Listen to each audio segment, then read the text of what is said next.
we welcome you to the Southern Sector Rising.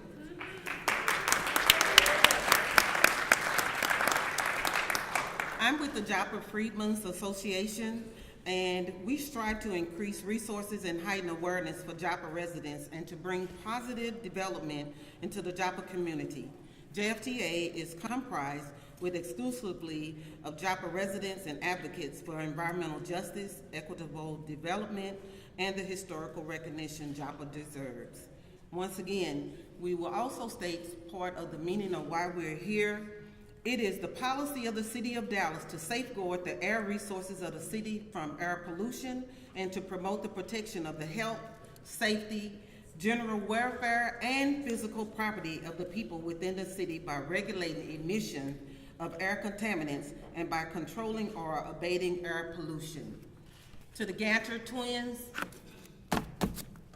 Blue Star, we will not take this anymore. This is despicable, Dallas, for this to be in someone's backyard. And literally, she can reach her hand out and touch it. We have been there. It is despicable. Thank you for that video, Rick. Our first speaker will be Ms. Marsha Jackson.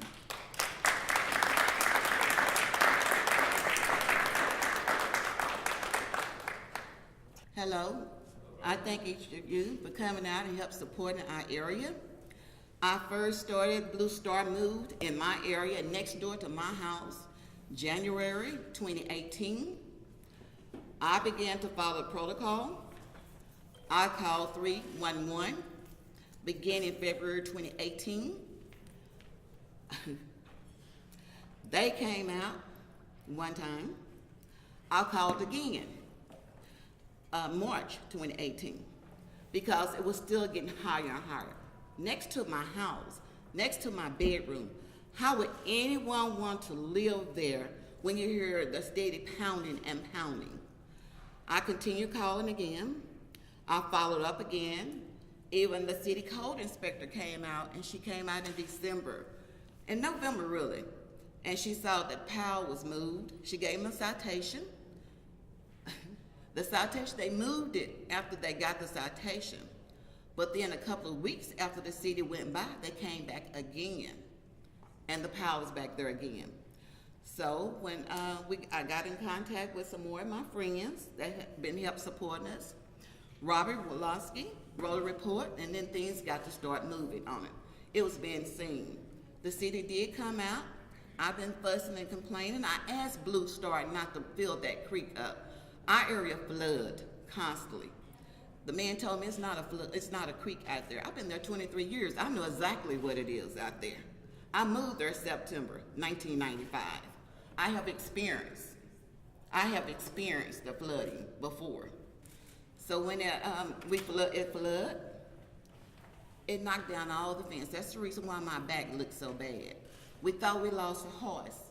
He even told me, I sent an email to Blue Star, a text, and he told me sorry about the horse. It wasn't nothing really concerned about that.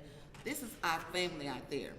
I did call the city councilman office. He did state that he never did get my message. He had someone else in there that didn't send a message to it. The city did come out. The waste department has been very helpful, and they've been coming out. They made them move the item. So again, in December, we stayed fighting.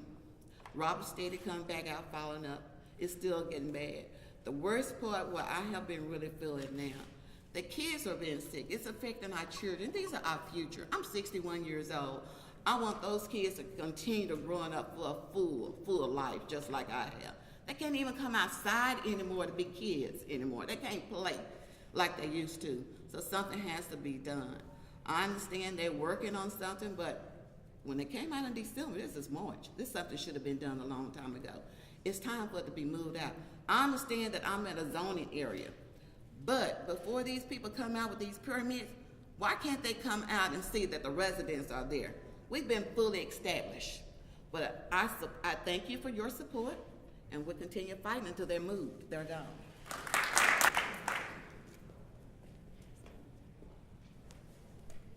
Good morning. I'm thrilled to have somebody who worked at SCLC with me because she knew me when I had on my hair. and it was black.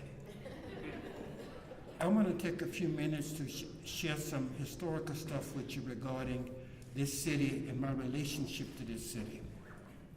First, I grew up in Iberville Parish in South Louisiana. Where I grew up is known as Cancer Alley today. It's where the petrochemical industry and the fossil fuel industry has poisoned my community. The mighty, mighty Mississippi River runs through the heart of my hometown. I grew up fishing in waters that were so pristine and clean you could see the fish. You can't eat the fish out of the waters I grew up in. Why did this happen? It happened because the politicians sold our community out to the petrochemical industry. There's a relationship between that mountain and this latest neighborhood and politicians selling our community and our people out. There's an ugly relationship that exists between money given to politicians and the poisoning of our neighborhood. In 1970, I sat on the steps of the city hall over here for 18 days and 18 nights refusing to eat, to bring attention to the problems of hunger and malnutrition. I left those steps 2 times. Once was to speak at a convention. The other time was to go to federal court, Sarah T. Hughes' court, and file a lawsuit against the city's at-large system. We filed that lawsuit in 1970.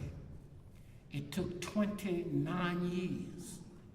It took 29 years to change the political system in this city, where the Negro people could elect people that looked like them, people to represent our people and our communities.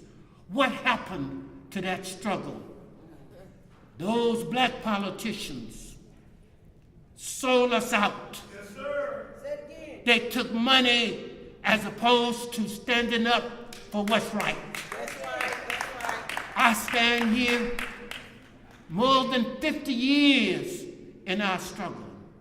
I sat in a church one night years ago and I heard Martin King answer a question, why are you here? He said, injustice anywhere threatens justice everywhere. So even though this mountain does not threaten my neighborhood, Dr. King was right. Injustice anywhere threatens justice everywhere. Shame on Dallas.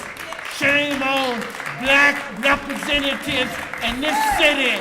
Shame on you today.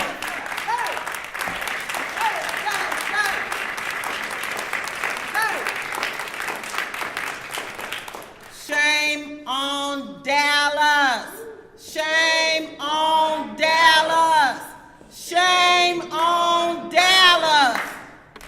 And if you see this by Facebook Live, if you are seeing this by any of the news media outlets, this is Dallas, Texas, where it is so many millionaires per square feet. This should not be happening in our neighborhood.